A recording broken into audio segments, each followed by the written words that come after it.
Dans une plantation comme celle-ci, il n'y a pas cette diversité. C'est un peu comme une armée de soldats perdus qui sont en attente.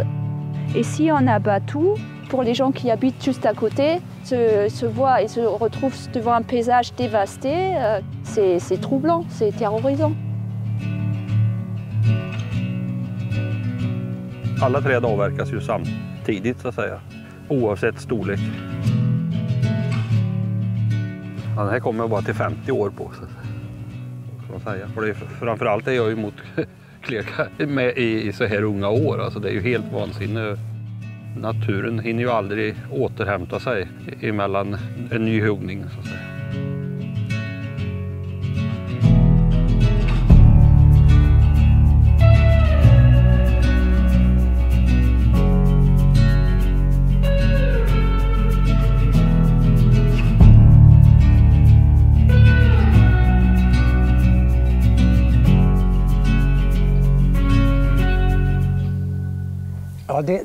Ja, det är ett stort problem. Vi har hela skogsbruket i Europa bygger på en idé som kommer från jordbruket.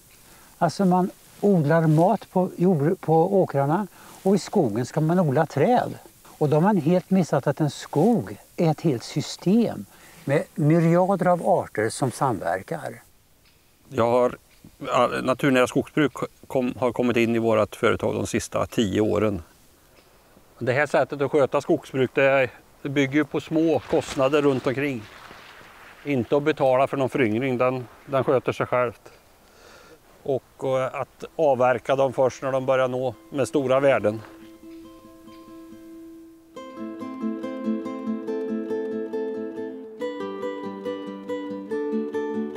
E numa das manchas de carvalhos mais antigas que há aqui da zona.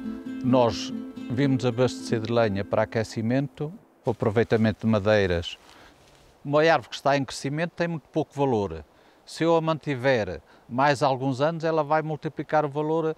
Imaginemos que um carvalho, ao fim de 10 anos, está a aumentar 1 kg por ano, ao fim de 20 está a aumentar não 2, mas 4 ou 5. Ao fim de 30 anos, aumenta 10 ou 15 kg. Quanto maior for, mais peso põe por ano em cima. Por isso, eu ao fazer um corte-raso, estou a tirar valores, estou a destruir um potencial de crescimento, quando posso perfeitamente esperar e graduar esse corte.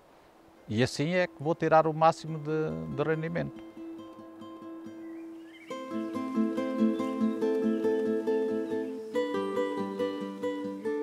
Moi, mon but, c'est pas de fournir du bois de basse qualité. Je veux produire du bois de construction, du bois d'œuvre, du bois de menuiserie, tout ça qui apporte de l'argent. Mais ce bois de qualité, ça ne se crée pas en 5 secondes.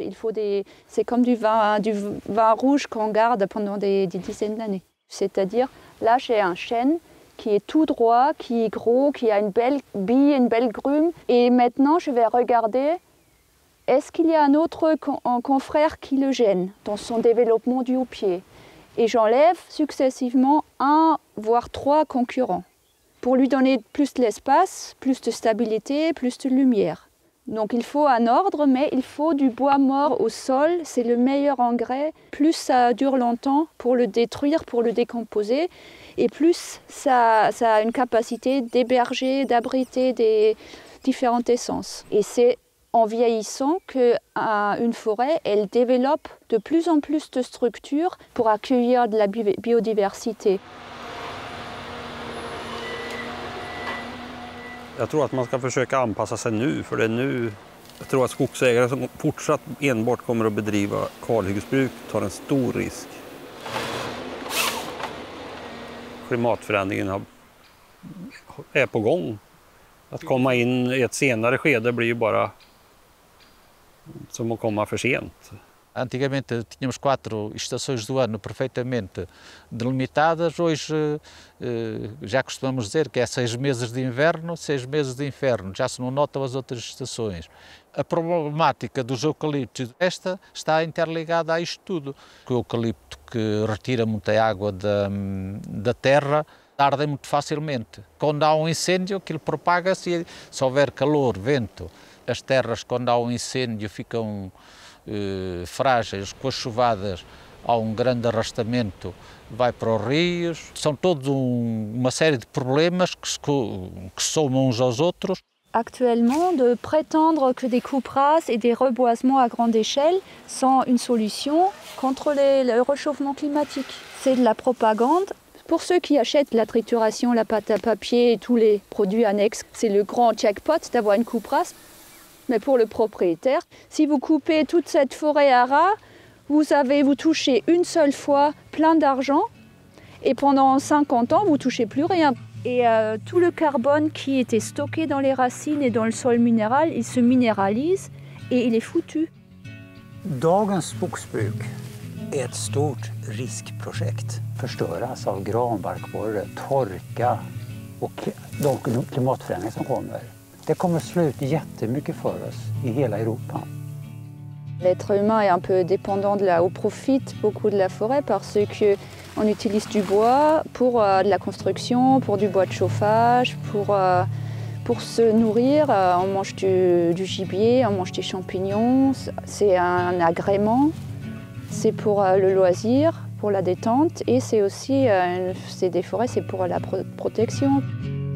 Ces forêts ils sont très résilients contre le réchauffement climatique, ils sont résilients contre les ravageurs parce qu'il y a les ennemis de ces ravageurs qui habitent dans la forêt. Là, regardez, tous ces sapins pectinés, c'est de la nature qui nous les donne. On n'a pas besoin de payer un seul sou pour les plants. Et si on peut utiliser les forces intrinsèques de la forêt, mais c'est la meilleure, c'est du bon sens, voilà.